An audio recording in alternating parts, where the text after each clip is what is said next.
lực đông ra cái kẹp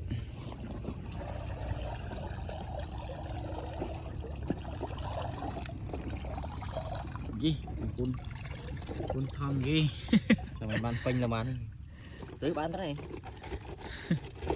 can con thằng gì đây chứ đây là chút gì đáng ngoài trời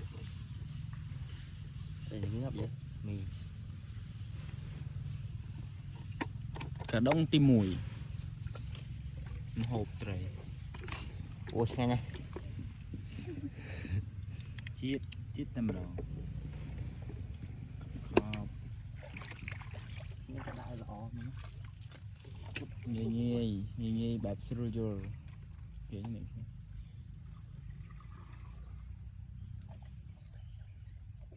hơi mùi